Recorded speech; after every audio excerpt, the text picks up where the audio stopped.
Hello media செல்லக்குட்டீஸ், இன்னைக்கு super tasty எல்லாருக்குமே ரொம்ப ரொம்ப பிடிச்ச ஒரு ஸ்நாக் ரெசிபி பார்த்துடலாமா?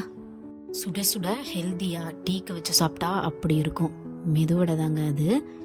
மெதுவடை செய்கிறதுக்காக நான் வந்து 1 டம்ளர் உளுந்து நல்லா வந்துட்டு கழுவி எடுத்து ஊற வச்சேன். ஒரு 3 மணி நேரம் ஊற வச்சா போதுமானது. இந்த டம்ளரில் தான் நான் வந்து எடுத்திருந்தேன்.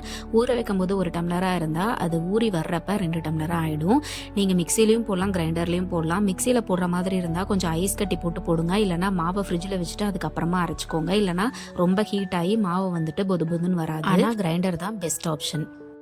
ஃபஸ்ட்டு கிரைண்டர் ஆன் பண்ணிவிட்டு வெறுமனே உளுந்து மட்டும் போட்டு அப்பப்போ தண்ணி ஊற்றி அரைச்சிக்கோங்க. அதிகமாக தண்ணி ஊற்றினீங்கன்னா வடை வந்து எண்ணெய் அதிகமாக குடிக்கும்.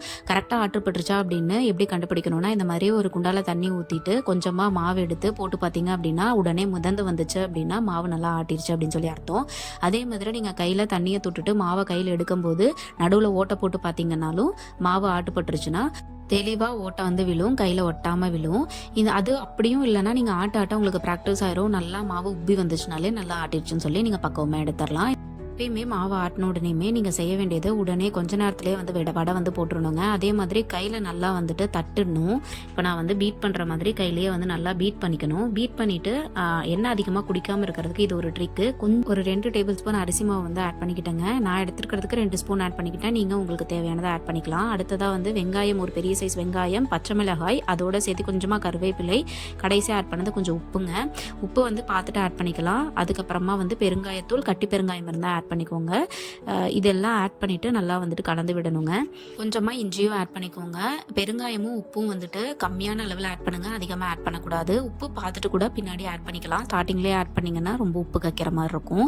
இப்போ வந்து எண்ணெயை வச்சாச்சு. எண்ணெய் காஞ்சிருச்சா அப்படின்னு சொல்லிட்டு இந்த மாதிரி கொஞ்சமாக போட்டு பார்த்தீங்கன்னா உடனே வந்து பவுன்ஸ் ஆகி வராமல் ஒரு 5 செகண்ட் கழிச்சு பவுன்ஸ் ஆகி வந்தால் கரெக்டான பக்குவம்னு அர்த்தம். இந்த மாதிரி ஒரு குண்டால தண்ணி வச்சுக்கோங்க. தண்ணியை தொட்டுட்டு அதுக்கப்புறமா மாவை எடுத்து இந்த மாதிரி சென்டரில் ஓட்டையை போட்டு எண்ணெயில் வந்து போடுங்க. இப்போ பார்த்தீங்கன்னா பபிள்ஸ் க்ரியேட் ஆகும், சுற்றியும் வந்து பபிள்ஸ் க்ரியேட் ஆகும். நீங்கள் உங்களுக்கு இது கஷ்டமாக இருந்துச்சுன்னா நீங்கள் வந்து இரும்பு வடிகட்டி இல்லாட்டி கரண்டி இந்த மாதிரில கூட போடலாம். பட் கையில் போட்டால் தான் சூப்பராக வரும்.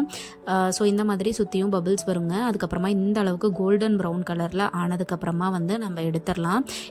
இந்த மாதிரி எண்ணெய் வந்து லைட்டாக படிகிறதுக்கு நீங்கள் டிஷ்யூ போட்டு அது மேலேயும் வைக்கலாம், இல்லை ஃபுட் கிரேட் பேப்பர் போட்டு வைக்கலாம். மாவு கலந்ததுக்கப்புறமா தண்ணி எதுவும் ஆட் பண்ணக்கூடாதுங்க. அதே மாதிரி சுத்தமான கடலெண்ணெய் வந்து யூஸ் பண்ணிக்கோங்க. இப்போ வந்து சூப்பராக வந்து டீ போட்டாச்சு. அதோடு சேர்த்து இந்த மெதுவடையும் சாப்பிட்டு ஈவினிங் ஸ்நாக்கை முடிச்சாச்சு. கண்டிப்பாக உங்கள் வீட்டில் ட்ரை பண்ணி பாருங்கள். இப்போ பாருங்கள் எந்த அளவுக்கு வடை கிறிஸ்பியாக வந்திருக்குன்னு சொல்லிட்டு. வெளியே நல்லா முருவலாக, உள்ளே நல்லா வெந்து சூப்பராக எண்ணெயே குடிக்காமல் வந்திருக்குங்க. ட்ரை பண்ணி பார்த்துட்டு எப்படி இருக்குன்னு கமெண்ட் செக்ஷனில் சொல்லுங்கள். Ta-ta by.